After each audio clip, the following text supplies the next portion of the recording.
We are live. We are live. We are live. Welcome to Medical Mondays, the Labor Day edition. Boy, do we have some hot health headlines for you. I know you heard about the big shakeup in the CDC caused by RFK Jr., and he actually ended up having the head of the CDC fired. And there's been a whole lot of myths going on. And so we will open up very appropriately with my favorite game, myth versus fact. We'll talk about the myths versus facts in some of the claims of RFK Jr. And then we'll move on to the weekly dose, where I give you a fresh take on the headlines you simply can't get anywhere else. We'll start off talking about Donald Trump's health. Yes, I was actually on a few national news shows this week. And in one of the shows, the Don Lemon Show, we broke down the different theories going on about President Trump's health.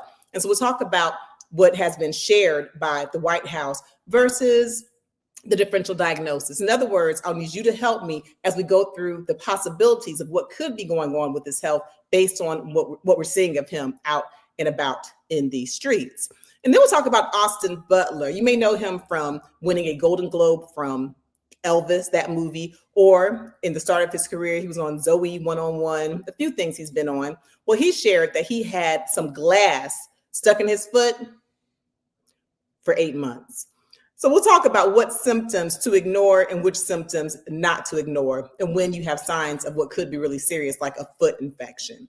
And then we'll talk about Angela Bassett. You know her from everything. What's Love Got to Do with It? How Stella got her groove back. Oh my gosh. What else? Waiting to Exhale. Of course, Black Panther, and so many other things. She's a big deal. Anyway, she is coming out with a public service announcement on RSV. Do you know what that is? You will. Just keep watching, because I'm Dr. Frita, and this is a live Medical Monday. We're talking about all of the hot health headlines, so please keep watching.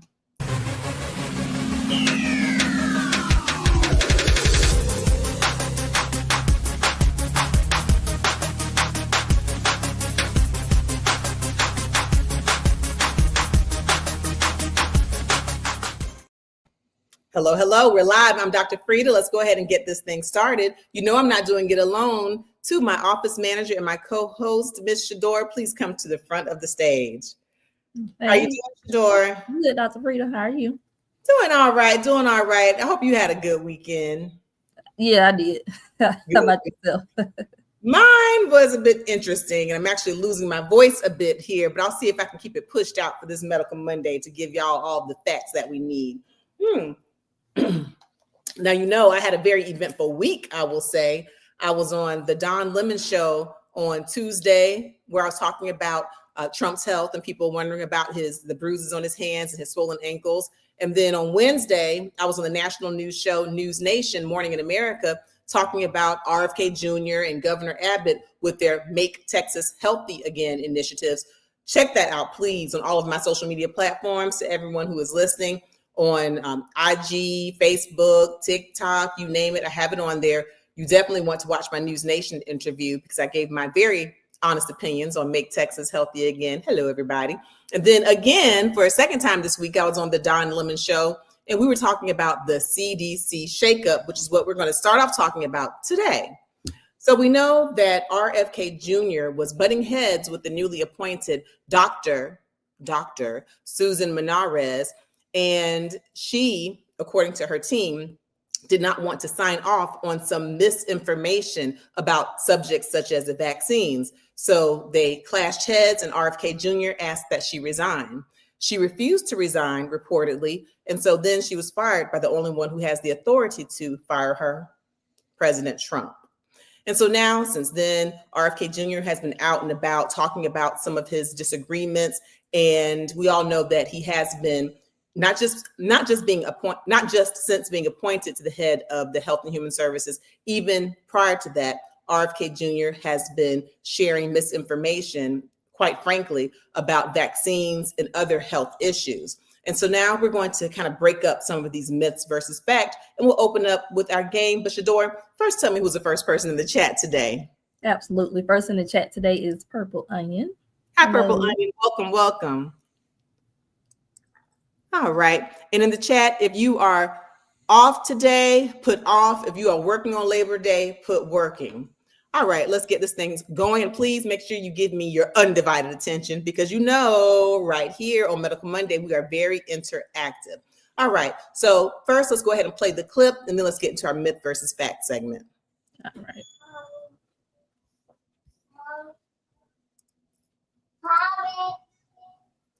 The country's leading public health agency is facing a major shakeup. On Wednesday, the Trump administration fired the director of the Centers for Disease Control and Prevention after less than a month on the job. CBS News has learned Susan Montes was at odds with Health and Human Services Secretary Robert F. Kennedy Jr. over his COVID vaccine policies.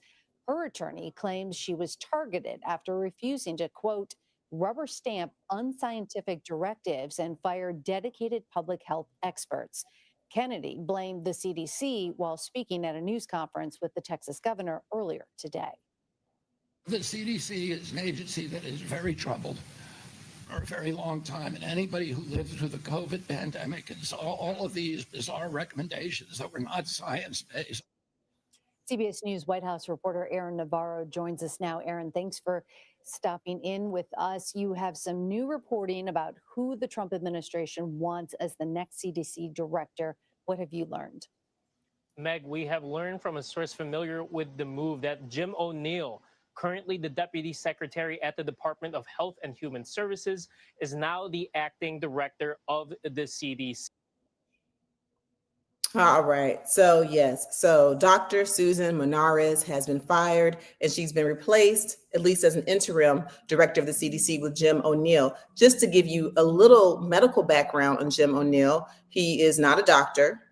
He also has no advanced degree in public health. And so now we have a doctor being replaced with a non-doctor. And we all know that RFK Jr. is not a doctor, not a nurse, not a scientist. And this is who's leading our health. And I'll also remind you that when RFK Jr. first started, he actually got rid of everyone, all 17 people who were on the CDC advisory for immunizations, and he replaced them with his own people. All right, so let's go ahead and get started. Shador, what's our first myth versus fact statement? Yes, ma'am. Statement number one, recent scientific breakthroughs have proven a link between vaccines and autism, which is why the CDC is changing. All right, put an M1 if that's a myth, put an F1 if that's a fact. Have there been recent studies to prove a link between the vaccines and autism? An M1 if this is a myth, an M2, an F2 if it's a fact. I'm sorry, M1 if it's a myth, F1 if it's a fact.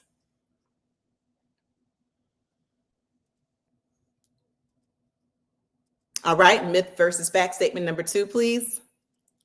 Limiting access to vaccines could increase outbreaks of preventable diseases in the U.S. Okay, if we limit access to vaccines, could this increase infectious or communicable diseases in the U.S.? M2, if this is a myth, F2, if it sounds like a fact.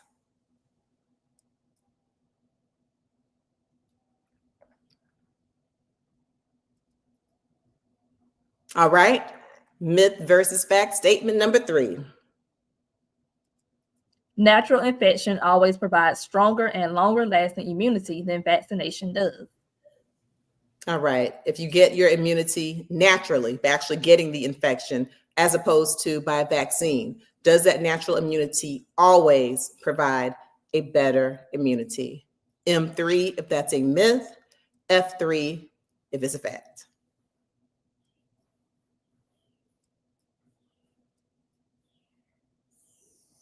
Pencils down, pencils down. All right, let's see. Do we have any participants today, Shador? Absolutely, Dr. Frita. Wonderful, wonderful. All right, let's put that first statement back up. Let's repeat that and let's see what we got from our good old folks here in the chat.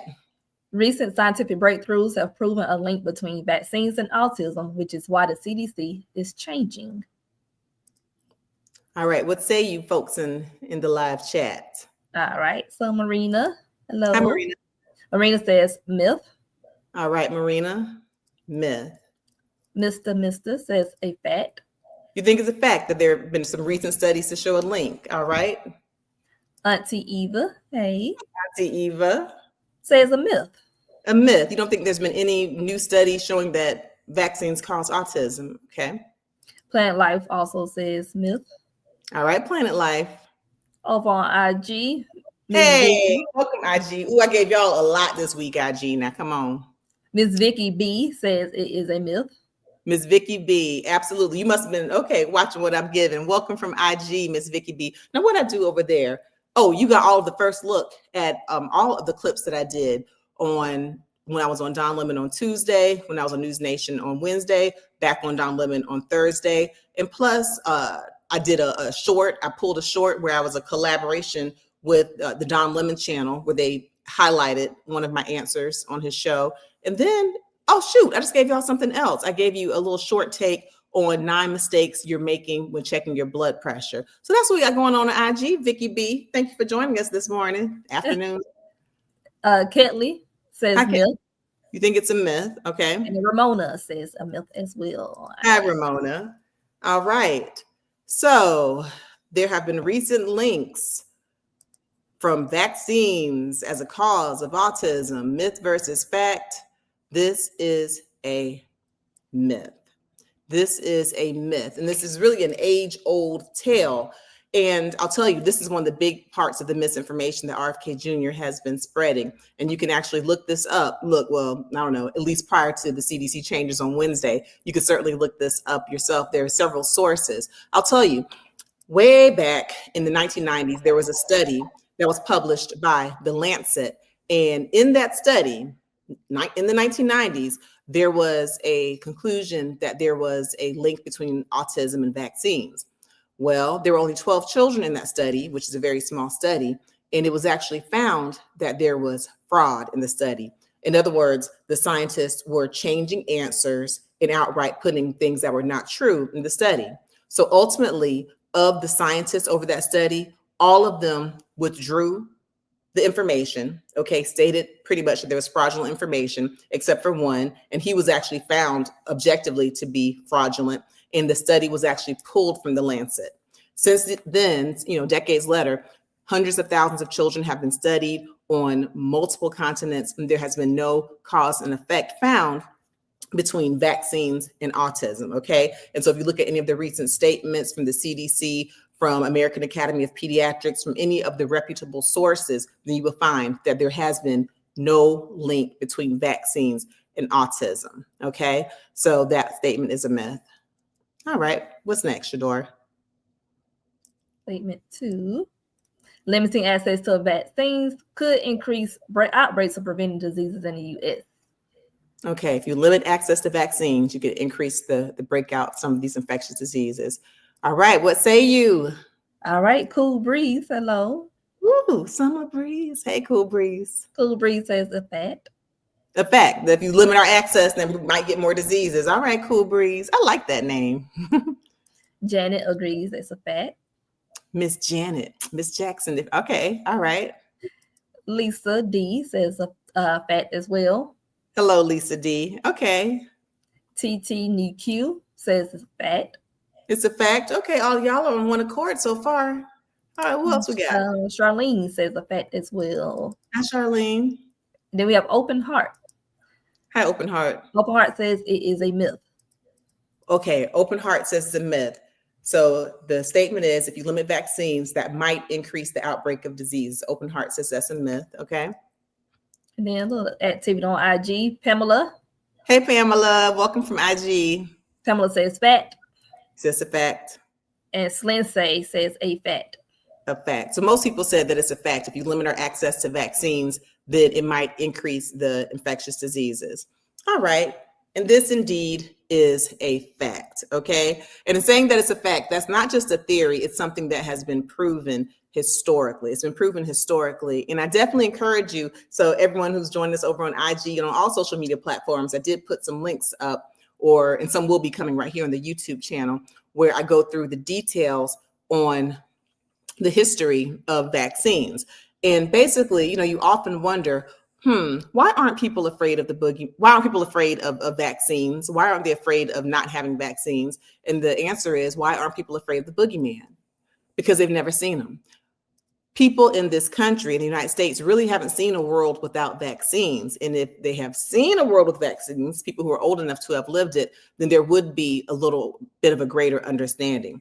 Case in point, before we had our vaccines, so before the measles vaccines, almost every child before 1957 was infected with measles. And these children not only got rashes and some fever and a little cough, they actually were passing away.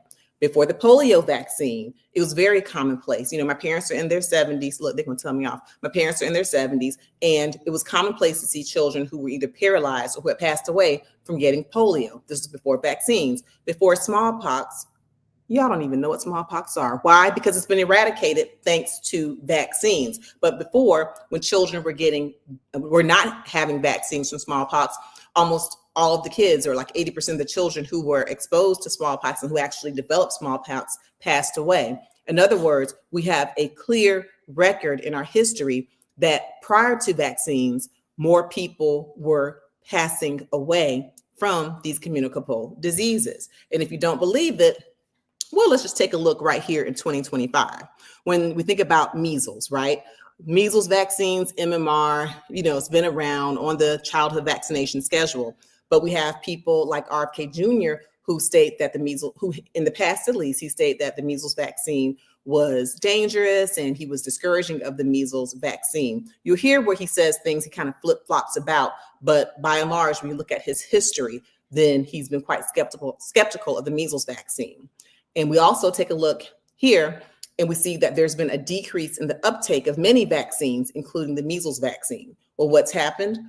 We've had a huge outbreak, right? Right here in the United States in 2025, we've had more cases this year than we've had in 30 years of measles, okay? Because we thought we had eradicated it. And we had our first death right here in 2025, first death in 10 years. The last one was in 2015 from measles. Almost all of the people who are getting measles are unvaccinated, okay? Unvaccinated. And so let's just take a look. Now, if you know about herd immunity, don't worry if you don't. After we finish this live, check out my video right here on YouTube where I have immunizations explained, the truth about vaccines. Just look up my name, Dr. Frita, immunizations, and you should be able to find the videos. And I talk about herd immunity. And basically, if at least 95% of the population is vaccinated, then even for those who aren't vaccinated, they'll still be protected because everyone in their community, everyone in their herd around them is vaccinated. So we just think, okay, as long as 95% of the people are vaccinated, we'll do fine. Well, in 2019, at least 95% of people in the United States were vaccinated against measles. But with the spread of misinformation and after, COVID and so forth, we saw that that number went from 95% to 92% in 2023. Okay, well, let's just take West Texas. That's where that huge measles outbreak was, right? And where we had the deaths of the 2 school-age children, at least 2 school-age children. Their uptake was less than 90%. And that's where you had the huge outbreak of measles. And so we're already seeing a correlation. Less vaccines, more outbreaks of infectious diseases. So that one is a fact, and it's a fact that's supported by many facts. Okay. I'm glad y'all are participating. Hey, and for those of you who are new to us, I am Dr. Frita. This is a Dr. Frita YouTube channel. Very happy to say we have over 889,000 subscribers. So if you're not subscribed, please join us. We're trying to march on to 900,000 and then to 1 million. Sí, gracias, por favor. And of course, I'm on all social media platforms at dr.frita. Thank you to those of you who are joining us from IG. We're well over 50,000 over there. We might be at 60,000 on Facebook. Thank you. And thank you everyone who's subscribed to YouTube, and thanking you on Facebook and everything. So please make sure you do join us. I am Dr. Frita. I'm an MD. I'm a board certified nephrologist, meaning I'm a board certified kidney doctor and high blood pressure doctor. I've also been board certified in internal medicine, pediatrics, obesity medicine. I like to talk about a lot. Welcome, welcome, welcome. Oh my goodness, let me keep going before I get tossed off the screen again. Boop, boop. All right, you want to go to statement 3? Statement 3, myth versus fact. Natural infection always provides stronger and longer lasting immunity than vaccination does.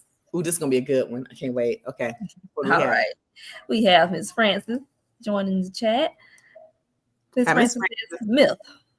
You said it's a myth. So you know what? And you might be a test taker. So they said that natural immunity always provides a better immunity. All right. So you said it's a myth. Okay. Bernadette says a myth as well. Okay. H. Jones says a fact. All right. Hi, H. Jones. Lou Pell says a myth. A myth. Okay. Londa, hello. Hi, Londa. Says a fact. All right. Limitless Sky. Welcome back, Limitless Sky. Says a fact as well. Okay. And then over on IG, see what's going on with you guys. Gardner Rose says a fact. Hi, Gardner Rose. Ramona says myth. Hi, Ramona. And Pamela says it is a myth.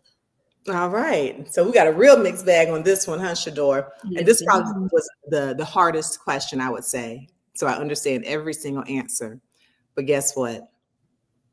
It's actually a myth. And you have to be careful. So for everyone who's ever been, if you've ever taken any tests, standardized tests, other than of course, this standardized test, very standardized here on the Dr. Frita show. When you see the word always, never, you always have to kind of pause and think. So this is a myth. Natural immunity does not always provide a better immunity. So, and here's the really important key, that when someone is to get natural immunity, that means you actually get the infection yourself. And of course, very oftentimes you can get a very robust or a robust immune response, right? A very strong response. The most important takeaway is that in getting this robust immune response, it's a great risk, because you could have severe illness, complications, or even pass away in the meantime, right? Take measles, for example. If you get the measles yourself without getting a vaccine, oh yeah, you can get a great immunity, but you might also end up with encephalitis, with deafness, with blindness, right? If you're someone, with COVID, of course, if you get COVID naturally, you can get a great immune system, but you might get long COVID, shortness of breath, low oxygen, long-term, brain fog, okay? So there's the risk of natural immunity versus the immunity with vaccines. But truth of the matter, we do have science to show that there are many vaccines which give at least equal protection by getting vaccine-induced immunity versus natural. Case in point, certain things like HPV, tetanus, there are various ones where it's been found to be no stronger from natural immunity versus vaccine-induced. So when you see that statement that natural immunity always gives a better immunity, that's not so. And again, you have to look at the risks and the benefits of actually getting a disease and having the risk of not being alive in some cases versus getting that immunity from the vaccine. So that was a good one. I know why that one's a mixed bag, because that's a tricky one. All right. So as we get ready to move on, I do encourage you to check out my interviews with Don Lemon, the one that I did on this topic on the RFK Jr shakeup. And it was very timely because we did it the day after Dr. Susan Monarez was fired. And so I'll play a little short clip of that, and then we'll move into our weekly dose. This is me on the Don Lemon show on Thursday. I was on both Thursday and Tuesday. Well, I have the one from the next story, Dr. Frita. Is actually part of your video. Okay. Now, or maybe it didn't go through, because I did send a link of the one from my IG channel. The one that I sent, not the one that was sent before, the one I sent today. Okay, I'll work on pulling it up for you. Let's see. Yeah, maybe it didn't go in my run of show message. Let's see. Oh, no, ma'am.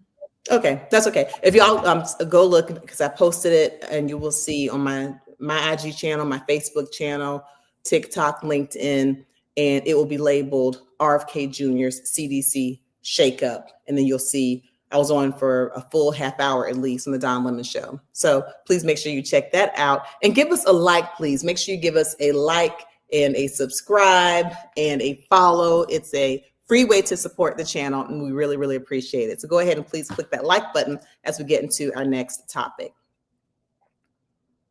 All right, it's time for our weekly dose. A weekly dose where I'll give you a fresh take on the headlines you simply can't get anywhere else.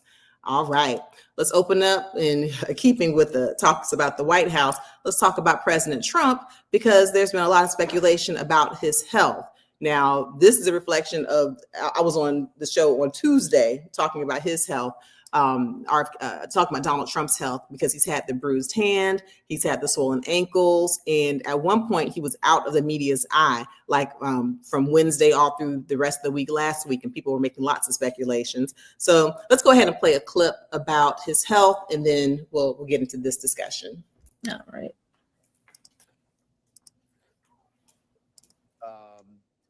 These pictures really alarmed and alerted people to an issue with Donald Trump. You have the issue of his hands. You've seen that, bruised. Often there's makeup on them.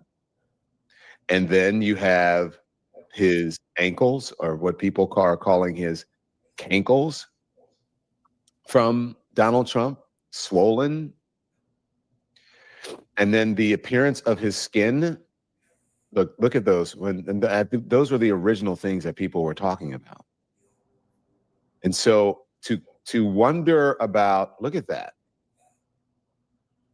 the health of a president of the United States is warranted. His skin does not look good under all that orange paint. Look how pale he is. So who knows what's going on with him? After people started noticing this and talking about it, they could not ignore the outpouring of questions and people wanting to know. Caroline Levitt eventually stepped to the podium and said this. I know that many in the media have been speculating about bruising on the president's hand and also swelling in the president's legs. So in the effort of transparency, the president wanted me to share a note from his physician with all of you today. In recent weeks, President Trump noted mild swelling in his lower legs. In keeping with routine medical care and out of an abundance of caution, this concern was thoroughly evaluated by the White House medical unit. The president underwent a comprehensive examination, including diagnostic vascular studies. Bilateral lower extremity venous Doppler ultrasounds were performed and revealed chronic venous insufficiency, a benign and common condition, particularly in individuals over the age of 70. Importantly, there was no evidence of deep vein thrombosis or arterial disease. Laboratory testing included a complete blood count, comprehensive metabolic panel, coagulation profile, D-dimer, B-type natriuretic peptide, and cardiac biomarkers. All results were within normal limits. An echocardiogram was also performed and confirmed normal cardiac structure and function. No signs of heart failure, renal impairment, or systemic illness were identified. Additionally, recent photos of the president have shown minor bruising on the back of his hand. This is consistent with minor soft tissue irritation from frequent handshaking and the use of aspirin, which is taken as part of a standard cardiovascular prevention regimen. All right. Okay. The thing that a couple of words really jump out to me. She always talks about transparency. You know, we're talking about the press secretary, Caroline Levitt. She's always talking about transparency. But quite honestly, it doesn't feel like they're being very transparent, just from my perspective as a physician and just using my medical brain and my own two eyes. Case in point, she calls it minor bruising on his hands. Now, if we're able to pull up a picture, of any of you in the chat have already seen a picture of President Trump's bruised hand, I want you to put in the chat if it looks minor to you. She calls it minor bruising on his hand. If you think it's minor, put that in the chat for me. Yeah.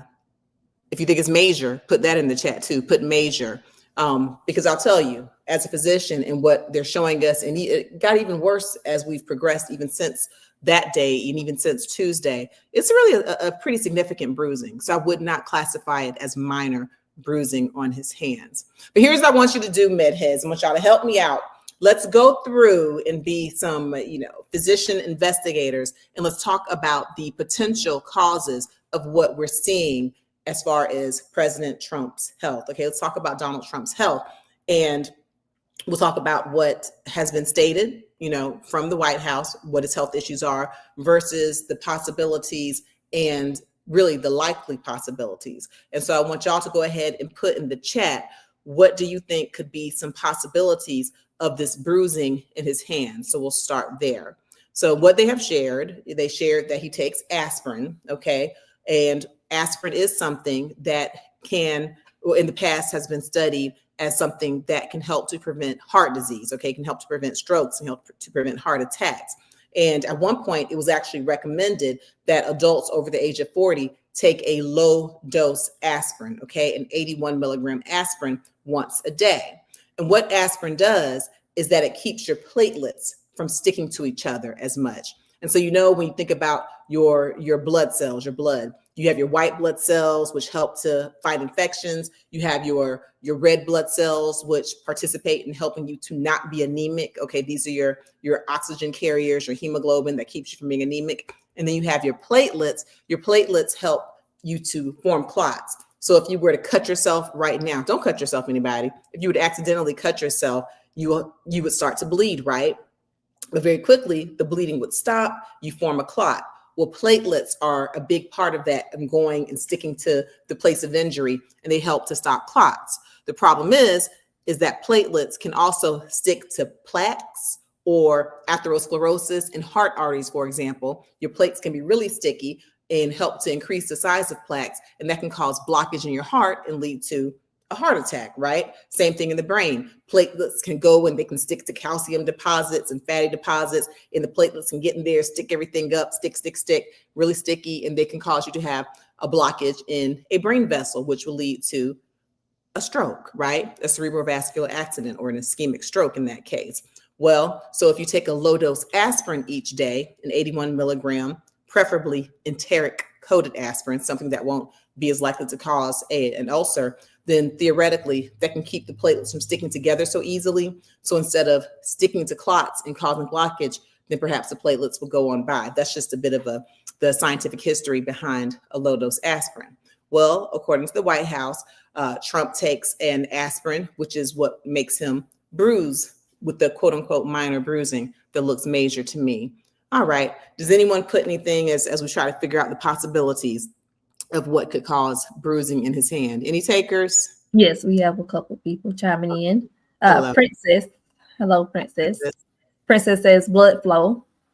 Blood flow. Like if he's having some type of an issue with his blood flow, like maybe he's bleeding too much. Okay. Like maybe he's just some type of an endogenous condition, some type of an underlying illness that could be causing an issue with his blood flow. Okay. Swansley. Hello. Hi, Swansley. Swansley says heart or PE. Ooh.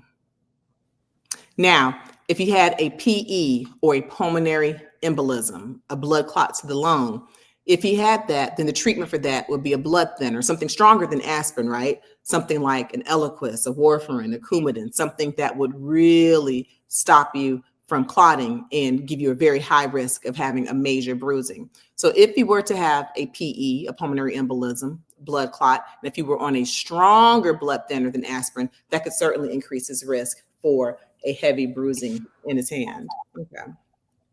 Planet Life. Hi, Planet Life. Planet Life said, could it be scleroderma? Scleroderma. So that's one of those autoimmune conditions. When you get scleroderma, you think about someone with kind of a really stiff, kind of thick appearing skin, a face that doesn't make a whole lot of expressions, not really able to smile much, not really able to lift their arms much. Sometimes they can have issues even with digestion.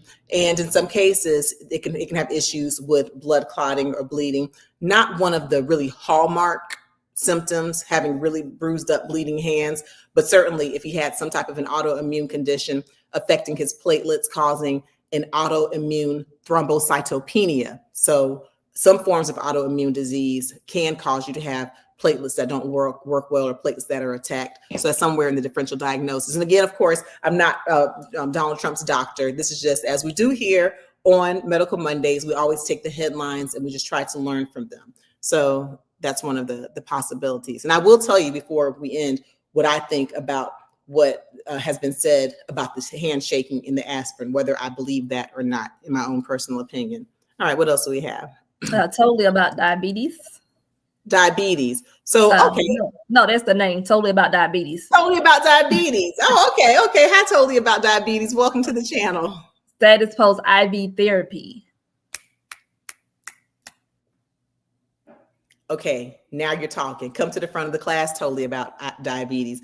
Come to the front of the class. This is exactly where my mind has gone. And again, it's speculation from, decades of medical knowledge and being a doctor.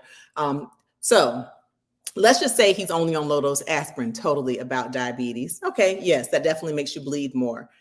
If he's getting an IV in his hand, right, something to give him IV fluids or medicine, then low-dose aspirin would be enough to make you bleed as someone tries to stick you. Okay, great. But then that begs the question, why would someone who's totally healthy be getting IVs in his hand? Okay, could it be that he, with all the swelling we've seen in his ankles, is he getting a diuretic or a water pill like Lasix in order to get rid of the excess fluid? Okay, that IV therapy could cause a bruised up hand, right, with someone who's on low dose aspirin. Is he taking a medication for other reasons that he's getting through the IV? So that's good thinking totally about diabetes. An IV in a hand of someone who's taking aspirin could certainly lead to that type of a bruising. That's good. All right. TTNQ has a few. Oh, shoot. What we got? Let's go through them. CAD. CAD. So coronary artery disease. So coronary artery disease in and of itself, by itself, would not necessarily cause the bruising. But if you're someone who's been taking heavier blood thinners, then that could. Okay. CHF. Congestive heart failure. Okay. So now we're getting on the same page.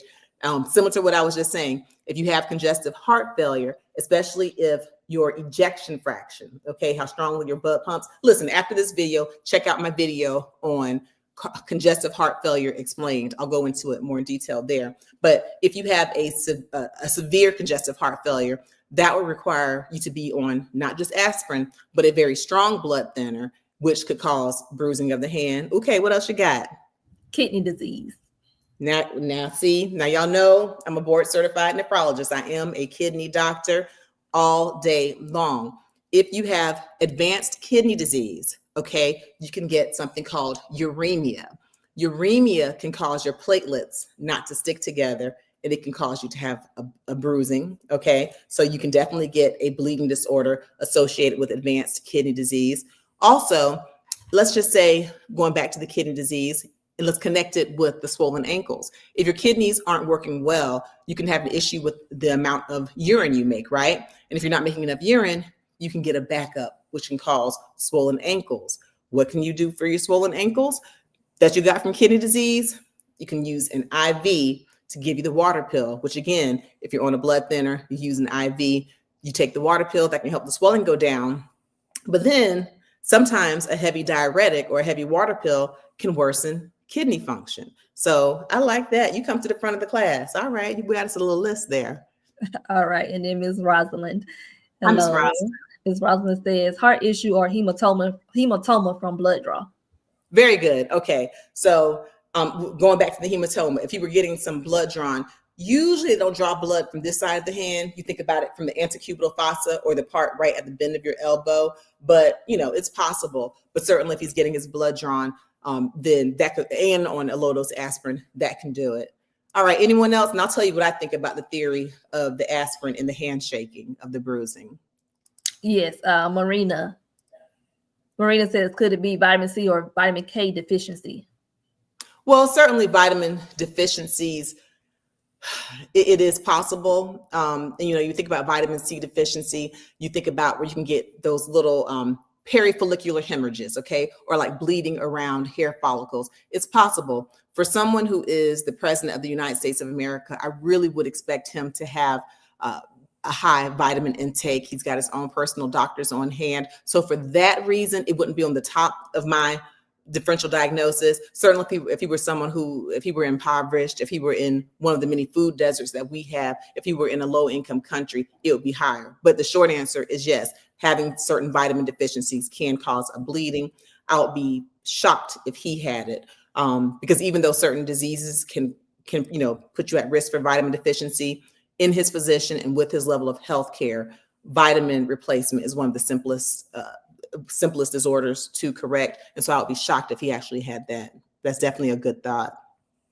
Well, this is fun. I love it when y'all participate. Y'all, please make sure you go ahead and give us a like and share. Go ahead and hit the share button right now. Share it with the group chat. Share it in Group Me. Share it in WhatsApp. They're not working today. Tell them come on and join us and give us a like. All right. Dr. Frita, wait, Kathy. Oh, Kathy, come on. It says vascular fragility.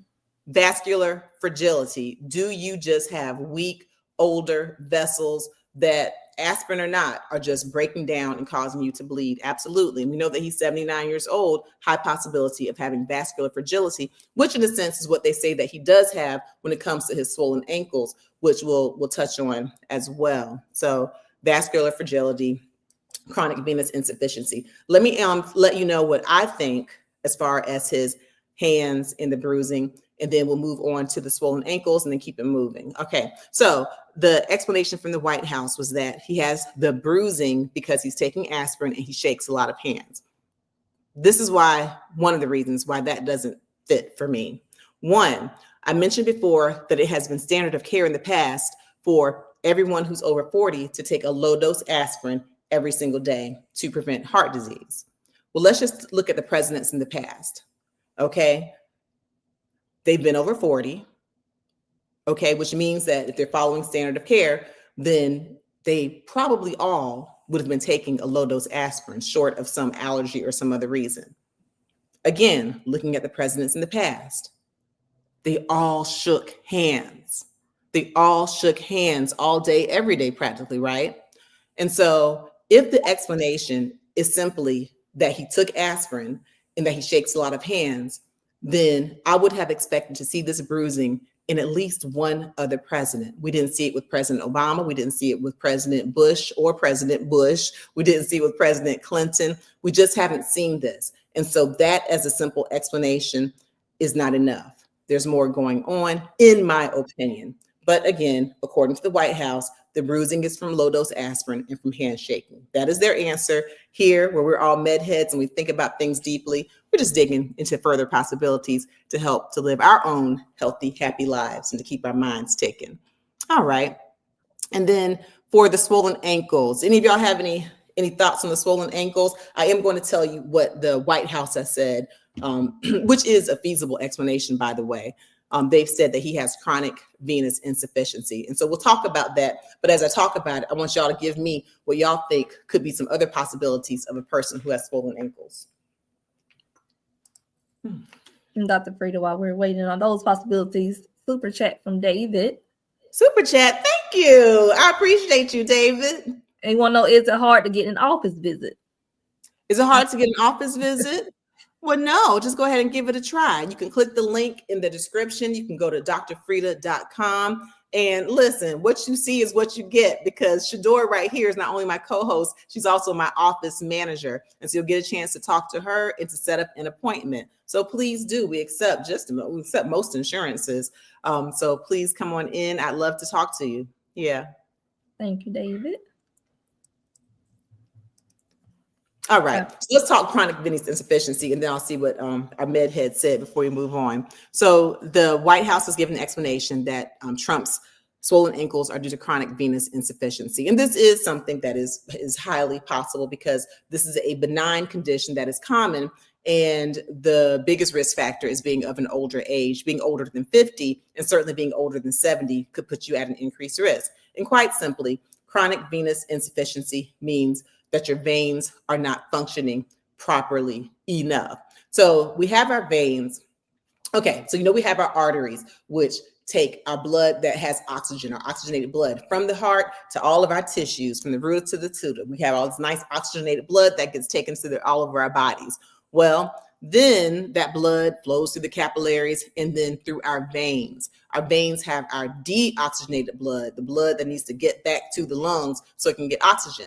Well, in order for the veins to get blood back up to the heart and to the lungs, it has to be pumped, and you have valves inside of your veins that help to keep it going in the right direction.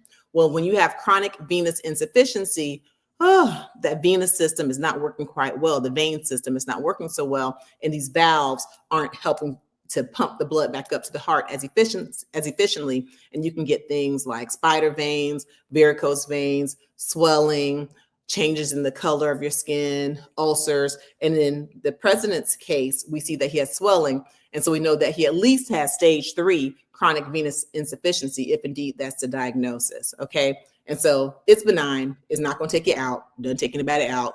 And so that's the explanation according to the White House. And that is a plausible explanation. There's some other possible explanations too. And so we'll just talk about the differential diagnosis. Did anyone put in the chat, Shador, what else could be causing someone to have swollen feet and ankles? Again. Absolutely. Okay. This is 123, Sean. Hey, 123, Sean. What you say? CHF. CHF, exactly, congestive heart failure. Now, we'll say when Carolyn Levitt went through all of his tests, she said that he does not have CHF, but certainly if someone has congestive heart failure and the heart's not pumping as well as it should, you can get a backup of fluid and you can get swelling in the feet, legs, ankles, fluid in the lungs, or pulmonary edema. So congestive heart failure is certainly something that will be high on my thought process, high on my differential diagnosis if a patient came in with ankles like these. Prince says for reasons for the swollen feet, too much sodium intake or poor diet. That's it. That's good. Definitely. And you know what? And I'm not trying to be in Donald Trump's business, but historically, you know, they've said that he loves burgers and he loves fast food, reportedly. And so if he's someone with a high salt intake, a high sodium intake, that could cause you to retain fluid and have swollen ankles and legs. And we know that according to the American Heart Association, it's recommended that most adults take in less than 1,500 milligrams of sodium a day. So that's very good. I agree with you. Okay. All right. And then we have, yes, ma'am. I'm sorry. Totally about diabetes. Peripheral artery disease. Oh, totally about diabetes. Peripheral artery disease. Very good. So you can have peripheral artery disease or a difficulty in the blood flow. Now, when we think peripheral artery disease, we often think of more blood flow not getting to where it needs to get. And so say you have peripheral artery disease, if you have peripheral artery disease or PAD that's affecting your lower extremities, you might expect to have some cool extremities, right? They're not warm, they're not getting the blood flow. They might even get to the point where they turn blue or you get gangrene, you have a decrease. And then with peripheral venous insufficiency, you might see more of the swelling, but certainly peripheral vascular disease can cause you to have a swelling for sure. All right. Planet Life. Hi, Planet Life. Edema, pregnancy, nephrotic syndrome. Could be a cause of swollen ankles. Very good. So let's touch on that nephrotic syndrome. That is a kidney disease that causes you to leak protein in your urine. It's normal to have zero or very low protein in your urine. And so if any of you have ever been to the doctor, which I know you have, then, you know, oftentimes they'll do those urine dipsticks and they'll tell you if you have protein. It's normal to have zero or just very low. If you have excessive amounts of protein, especially like more than 3,000 milligrams, you can get something called nephrotic syndrome. And your protein acts kind of like a sponge to help to keep fluid inside of your vessels. Well, if you're leaking protein out through your kidneys and in your urine, if you have that type of a kidney disease, nephrotic syndrome, then you lose that sponge that helps to keep the fluid inside of your vessels. And then what happens is that you get a swelling, and you can get a swelling in the ankles that looks like some of these photos of Trump. That's good. Come on to the front of the class. That's good. That's good. All right, then Kathy. Kathy says swollen ankles, fluid retention, heart failure, kidney disease, or liver disease. All of that. You come to the front, all of that. I think the one we hadn't mentioned yet, liver disease. Certainly people with liver failure can get swelling in the feet, the ankles, ascites, okay, swelling in the stomach. Oh gosh, if you have advanced liver disease, you can also have a bleeding disorder, right? You can have a clotting disorder and get bruised hands if you have a liver disorder. You can get spider veins. You can get, especially on your stomach, you can get spider veins. You can get yellow eyes. You can get jaundice with liver disease. You can get an asterixis, or you can get a hepatic encephalopathy where you're having the shakes. The beautiful thing, I mean, there's nothing beautiful about what I just described, but when it comes to liver transplants, which if you have outright liver failure, you know, in stage, then the treatment would be a liver transplant. But now we have it so that you can be a living donor and donate a part of your liver. Isn't that cool? You can be alive if you're healthy. You can donate a part of your liver to another person, that liver will grow, the piece of your liver will grow in the person who receives it. And guess what? Your liver will largely regenerate. It'll come right back. So health and technology are beautiful things, but that's good. So you come on to the front of the class too. And then lastly, Princess, lack of exercise. Lack of exercise. So here's another little known fact. Okay. So when we think about the arteries that I talked about that pump out oxygenated blood to the body, our arteries actually have muscles inside of the walls. Okay. And so on their own, they can kind of be their own little pumping system, your arteries.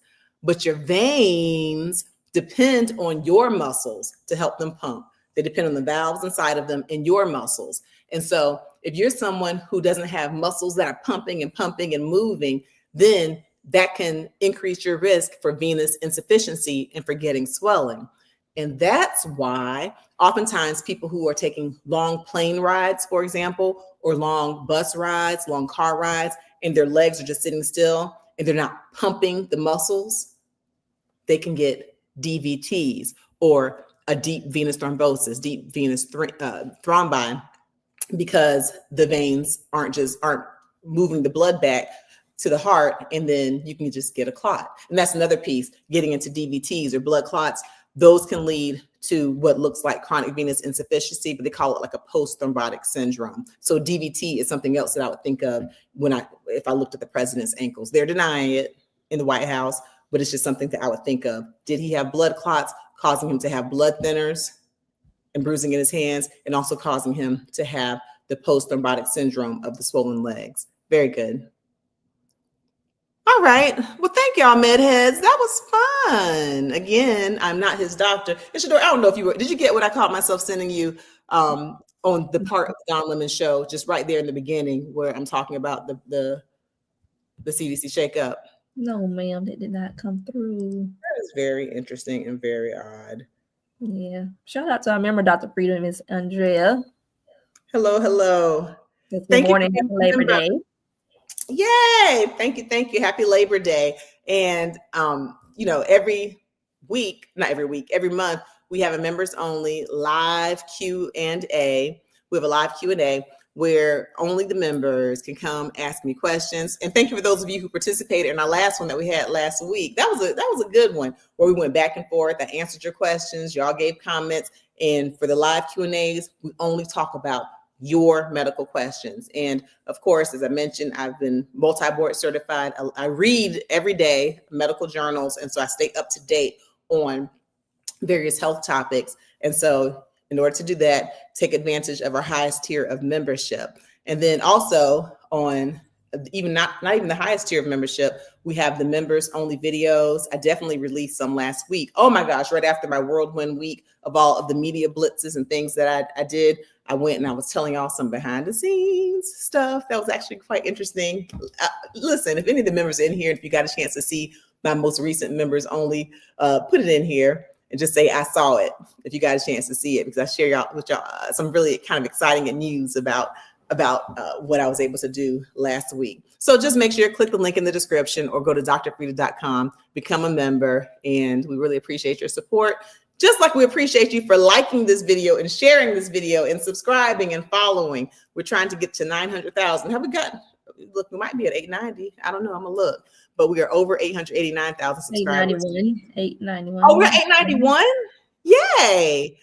Y'all, come on, spread the word. Tell them to come on. We're giving evidence-based medicine over here. Real good.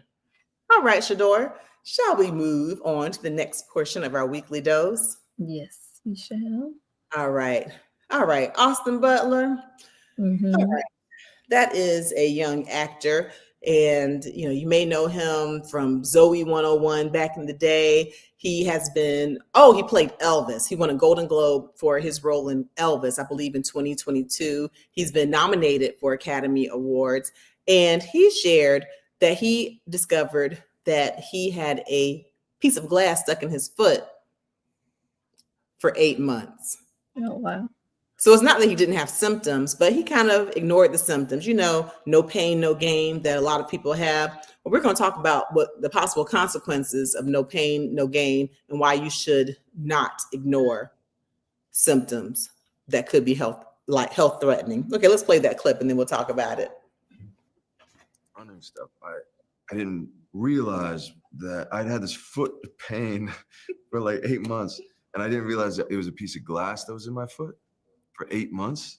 So I got it cut out like 5 days or something before I had to do the running It's stuff. so crazy. It's such a crazy thing that you 8 months is so long. It's so long. He had a piece of glass in his foot for 8 And months. it hurt for 8 months. And I tried everything. And then eventually Except you tried everything except trying to take out the glass. I tried everything except discovering it was a piece of glass. I poured olive oil over it. You ignored it. You ignored it again. I ignored it again. I played. Yeah, I could keep going. But I eventually got the glass out. And then so I just was getting back into the feeling of being able to use my feet and legs properly. All right. So I'm going to talk about why one should not ignore symptoms. Meanwhile, in the chat, please, and in the replay crew, hey, replay crew, I want you to please put in there, have you ever ignored a symptom and it later turned out to be something pretty serious? Please share. Have you ever ignored one of your own symptoms and it later turned out to be pretty serious, either your own or a loved one or someone you know? Put that in the chat, please.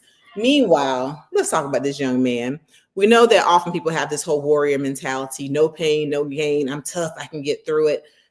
That can be a problem, all right? Because oftentimes you can have pain that can definitely keep you from having gain, right? And let's just look at the workout world, right? When people are lifting weights or pushing or training for football, training for track, a lot of patients that we see, Shador knows, like people from a police academy, people who were from firefighter academies have come in because of the no pain, no gain attitude where they're working, and they've had something called rhabdomyolysis, okay? Rhabdomyolysis, that starts with the RH. And that's when you've had excessive strenuous training, excessive working out, and it causes a ripping of some of the muscle fibers. Well, guess what?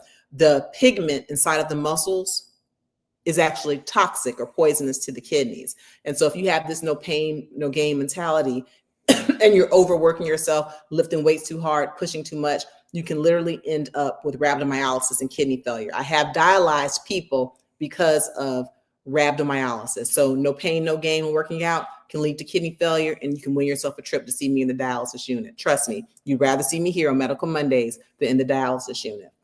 And just so you know, some of the risk factors are pushing and working out too hard, okay, causing the ripping of muscles, being dehydrated, working out outside in really hot temperature with heavy garb, as oftentimes like firefighters have to do, they train with heavy garb, and football players, and not listening to your body and taking water breaks and not making sure that you're saying not getting overheated. If you're not making sure that you're not getting overheated, then that can lead to the problem. And some symptoms of rhabdomyolysis would be like a dark Coca-Cola colored urine, okay, muscles that are swollen, like if your arms are stuck in a bent position, you can't straighten them out all the way. Okay, so if you're seeing the visible swelling, and of course, when you come to the doctor, we'll see different things in your laboratory tests, including a creatinine kinase that's high.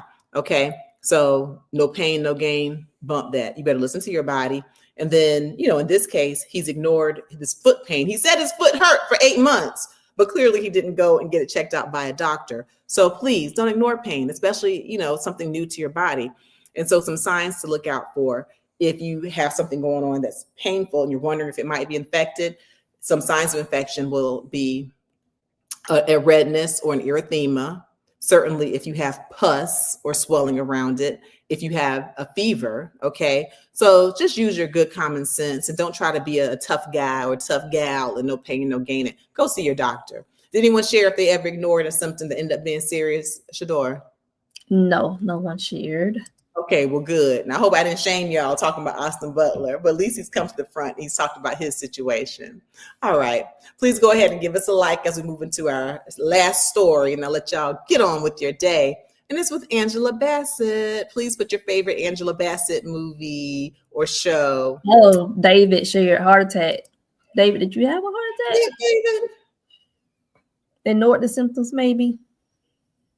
But people do ignore symptoms all the time. They do. You know? So certainly chest pain, you could be like, oh, I slept wrong, or maybe I pulled a muscle. Oh, maybe it's just heartburn. Maybe it's indigestion, because I know I've seen that in my patients who've had heart attacks. So whether it's you or not, David, a lot of people ignore heart attacks. And we know that heart disease is the #1 killer in the United States. One person dies from cardiovascular disease every 34 seconds. So imagine, just in the time that we've been on this live, how many people have passed away from heart disease. All right, well, I hope that wasn't you, but if it was you, I hope that you're doing really, really well. And I pray that you're good and healthy. Thank you. 1, 2, 3, Sean shared left back pain. Left back pain. So something that you ignored. So yeah, and you can always think, oh, I slept wrong and I kind of tweaked something, right, for left back pain. But left back pain could actually be a weird heart attack symptom, right? And make sure you check out right here on the Dr. Frita YouTube channel, heart attack symptoms, and not all the one, there's some that you wouldn't expect. Left back pain can also be shingles, okay? It can be shingles, which is a reactivation of the chickenpox virus, okay? And so if you've ever had chickenpox, then you can get shingles, and the shingles will present with like a pain, tingling, and then it can become a pretty severe pain in the back or on one side of the body, over the shoulder, over the stomach, even on the face. Yeah, shingles can present as back pain. And of course, if you've actually broken your back, or if you've had some type of a fracture, if you've had bad degenerative joint disease in the back that's caused a nerve to be pushed and cause like a radiculopathy or nerve pain, that can cause a left back pain. What else is over here on the left? You've got your stomach, you got your spleen over there, a ruptured spleen, not really common. You got a kidney over there in the lower back. If you were to have some type of a kidney abscess or pyelonephritis, all kinds of stuff can go on the back. But if it's happening, go see the doctor. Don't try to play doctor at home, please. Okay. Very good.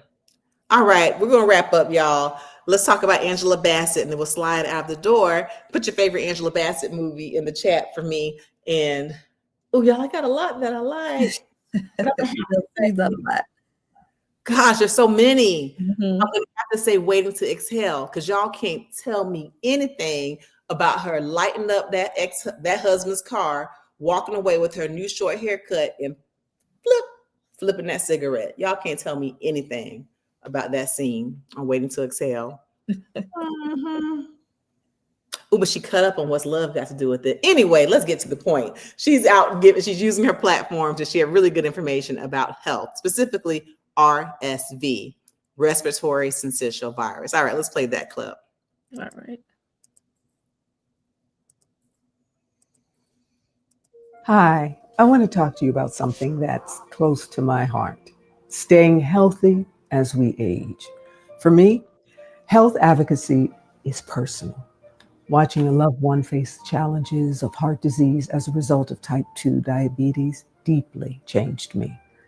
It pushed me to prioritize my own health and to encourage others to do the same.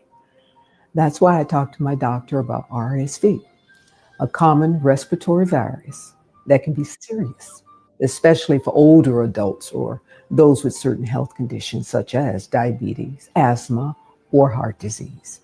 And I encourage you to do the same. Did you know that each year approximately 177,000 adults 65 years and older are hospitalized in the US due to RSV? And an estimated 14,000 of those cases result in death? I want to help raise awareness and encourage others to know your risk and take action, which is why I'm partnering with Sideline RSV, a public health campaign by GSK. Very good. Shador, you know I love when people use their platforms to talk about RSV, to talk about other illnesses, talk about preventable illnesses. And so just very briefly, I'll say the RSV, respiratory syncytial virus, is really pretty common, especially among kids. In fact, most kids have been exposed by the time they're 2 years of age. And if they have good immune systems, they usually do great. They usually do fine. It's the immunocompromised people and the elderly people, or people over 65, who are at a high risk of doing poorly. And for them, if they get RSV, it can be more than just like having a simple cold. They can actually get bronchiolitis, pneumonia, respiratory failure, and even pass away from RSV. So now we actually do have, as Angela Bassett was sharing, we have vaccines. And for people who are age 60 and older, you are eligible. So make sure you consult with your physician on the pros and the cons. So it's the knowledge. I want you to know about the vaccine, that it exists, and through the studies, it's been found to be safe. And so if you're at high risk, not only if you're elderly, but if you're someone who's got chronic lung disease, if you've had a lung transplant, of course, if you've got asthma, if you've got COPD, if you are a mom, there's actually some availability for moms who are beyond 32 weeks of pregnancy. You can have that vaccine and you can protect your child who's not going to be having its own immunity that's very strong for a while. And so if you are pregnant or planning on getting pregnant, talk to your OBGYN about the pros and the cons of being protected against RSV. And there's some other things also beyond just the vaccine. There's certain antibodies against RSV available for NICU babies or for immunocompromised babies. So we're getting to that season. We're not there yet, but typically the RSV season is from about November to March. It can vary depending on where you live, but now is the time to start talking about the vaccine, not only for that, but also for COVID-19. We've got the new bivalent vaccine out. If you go to the website, I believe it's, wastewater scan. It'll let you know what is in your area as far as infectious diseases. I know that right here in the Atlanta area and in Georgia, COVID-19 is medium to high. It's out. We haven't seen any flu as of yet. The RSV has still been pretty low, but that's a way to kind of keep an eye on things as far as in your area, what diseases are up. And COVID-19 is up right now. So consult with your doctor. And I'll tell you, I've talked to my parents who are very grown. I know they get tired of me calling them elderly, but they are. Anyway, and so they're going to be getting their COVID, their RSV, they're already up to date on their pneumonias, their flu shots, all those things. And right now we still say flu before boo. It's recommended that you get your flu vaccine before Halloween, and you should be pretty safe. Now, prior to the current administration, when we were in conversation with WHO, World Health Organization, we would find out if something was coming down the pipes a little earlier. We don't have all of those things necessarily, but hey, we're working with what we have, and that is that on that. Any comments before we get ready to close out this thing, Shador? Yes, 123. Sean asked, what if you are immunocompromised? Should you get RSV? Consult with your doctor. I'm going to say that, consult with your doctor, because there's certain vaccines that when you are immunocompromised, then yes, definitely, that's an even greater reason. There are other vaccines, like live vaccines, that when you're immunocompromised, you don't want the vaccine itself that's alive to turn into the disease in you. So consult with your doctor about that. That's a good question. All right, Dr. Frita. All right. Well, thank y'all very much. I hope y'all enjoy your day. I hope you have a relaxing day. Please don't eat a whole lot of salt. Y'all know I got to say that. Thank you, Shador, for being my wonderful co-host as usual. Make sure y'all visit us on dr.frita.com. That's my one-stop shop where you can see my favorite things. You can check out my video that I released just last week on 9 mistakes you're making. Yeah, you, when checking your blood pressure. I did a short form content on all of my social media platforms. I did it on IG though already, a short form content of it. So make sure you check that out. Also, as always, I've got my book, Under Pressure, A Guide to Controlling High Blood Pressure. You can click drfrita.com for that, or just click the link in the description where I talk about not just only medicine being used to lower blood pressure, but also natural holistic remedies. We still have our podcast going on. If you just want to listen to us and not just look at our wonderful little faces, if you want to just hear our voices while you multitask, check out our podcast, Healthy Happy Life with Dr. Frita. And please give us a 5-star rating. You can find it on Spotify, Google, anywhere you listen to podcasts. You can find our podcast there as well. And if you enjoy us here on this wonderful Medical Monday, but you'd rather have a one-on-one talk, one-on-one, you and me, tu y yo, usted y yo, then I do offer a telehealth concierge service where I can give you medical information from anywhere in the world. I sit, talk to you, get a full history, and you can get a second opinion, first opinion, you name it. This has been one of my favorite services that we offer, the telehealth service where we're just one-on-one. And thank you to everyone for joining, especially my members. I appreciate y'all for that little extra. And if you didn't check out my members only video, I give some juicy information in it. Pretty exciting about what happened last week. All right. Thank y'all, everyone. Thank you, everyone. Please make sure you give us a like, a follow, and subscribe on your way out the door. and we will see you next week, same time, same place, noon Eastern Standard Time. And thank you for making Monday your healthiest day of the week.